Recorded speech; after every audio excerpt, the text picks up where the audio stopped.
ओम नमो भगवते वासुदेवाय नमः। श्रीमद् भगवद गीता साधक संजीवनी अध्याय 12 श्लोक संख्या 5।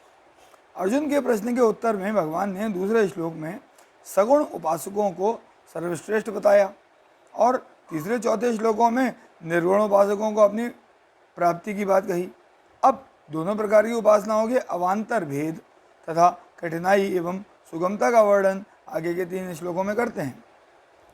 क्लेशो अधिकत अस्तर तेषाम अव्यक्ता सचकते तसाम।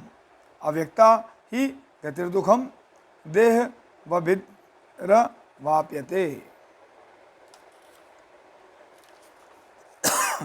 अव्यक्त में आसक्त चित्त वाले उन साधकों को अपने साधन में कष्ट अधिक होता है, क्योंकि देहाभिमानियों के द्वारा अव्यक्त विषयक गति कठिनता से प्राप्त की जाती है।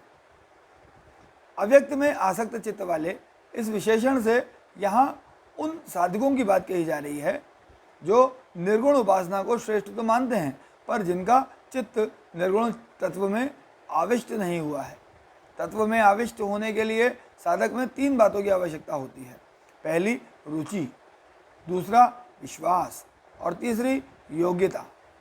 शास्त्रों और गुरुजनों के द्वारा निर्गुण तत्व की महिमा सुनने से जिनकी निराकार में आसक्त चित्त वाला होने और निर्गुण उपासना को श्रेष्ठ मानने के कारण उसमें कुछ रुचि तो पैदा हो जाती है और वे विश्वासपूर्वक साधन आरंभ भी कर देते हैं, परंतु वैराग्य की कमी और देहाभिमान के कारण जिनका चित्त तत्व में प्रविष्ट नहीं होता, ऐसे साधकों के लिए यहाँ अव्यक्तासक्त चेतसाम पद का प्रयोग किया गया है। भगवान ने 6ठे अध्याय के 27वें 28वें श्लोकों में बताया है कि ब्रह्मभूत अर्थात ब्रह्म में अभिन्न भाव से स्थित साधक को सुखपूर्वक ब्रह्म की प्राप्ति होती है, परंतु यहाँ इस श्लोक में क्लेशः अधिकतरः पदों से यह स्पष्ट किया है कि इन साधकों का चित्त ब्रह्मभूत साधकों की तरह निर्गुण तत्व में सर्वथा तल्लीन नहीं हो पाया है। अतः उन्हें अव्यक्त में आविष्ट चित्त वाला न कहकर आसक्त चित्त वाला कहा गया है। तात्पर्य यह है कि इन साधकों की आसक्ति तो देह में होती है, पर अव्यक्त की महिमा सुनकर वे निर्गुणोपासना को ही श्रेष्ठ मानकर उसमें आसक्त हो जाते हैं, जबकि आसक्ति देह में ही हुआ करती है, अव्यक्त में नहीं।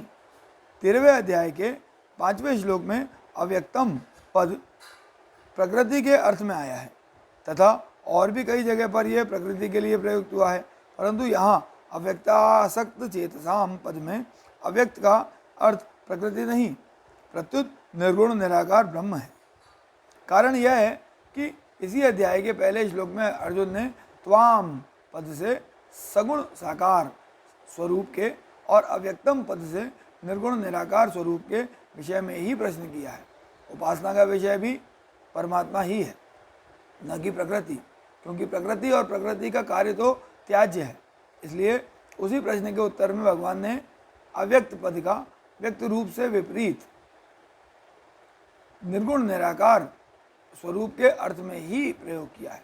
अतः यहाँ प्रकृति का प्रसंग न होने के कारण अव्यक्त पद का अर्थ प्रकृति नहीं लिया जा सकता।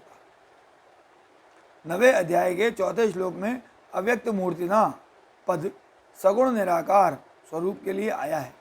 ऐसी दशा में यह प्रश्न हो सकता है कि यहाँ भी अव्यक्तासक्त चेतसाम पद का अर्थ सगुण निराकार में आसक्त चित्त वाले पुरुष ही क्यों ना ले लिया जाए, परंतु ऐसा अर्थ भी नहीं लिया जा सकता, क्योंकि इसी अध्याय के पहले श्लोक में अर्जुन के प्रश्न में त्वाम पद सगुण साकार के लिए और अव्यक्तम पद के साथ अक्षरम पद निर्गुण निराकार के लिए आया है। ब्रह्म क्या है? अर्जुन के इस प्रश्न के उत्तर में 8वें अध्याय के 3रे श्लोक में भगवान बता चुके हैं कि परम अक्षर ब्रह्म है, अर्थात वहाँ भी अक्षरम पद निर्गुण निराकार के लिए ही आया है।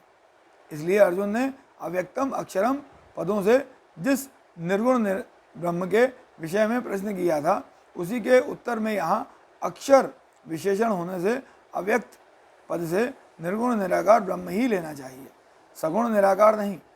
क्लेशो अधिक तरह पद का भाव यह है कि जिन साधकों का चित्त निर्गुण तत्व में तल्लीन नहीं होता है, ऐसे निर्गुण उपासकों को देहाभिमान के कारण अपनी साधना में विशेष कष्ट अर्थात कठिनाई होती है।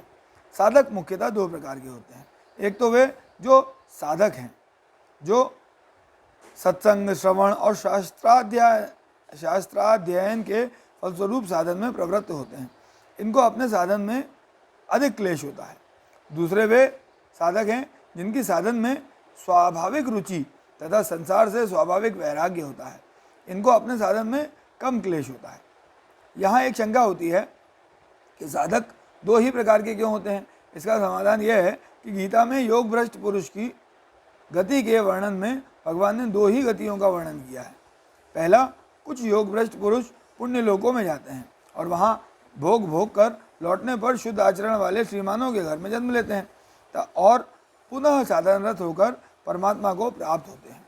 दूसरा, कुछ योग भ्रष्ट पुरुष सीधे ज्ञानवान योगियों के ही कुल में जन्म लेते हैं और फिर साधन करके परमात्मा को प्राप्त होते हैं। ऐसे कुल में जन्म लेना दुर्लभतर है। गौण रूप से इस पद का भाव यह है कि साधना की प्रारंभिक अवस्था से लेकर अंतिम अवस्था तक के सभी निर्गुण उपासकों को सगुण उपासकों से अधिक कठिनाई होती है। विशेष बात अगले भाग में। ओम नमो भगवते वासुदेवाय नमः।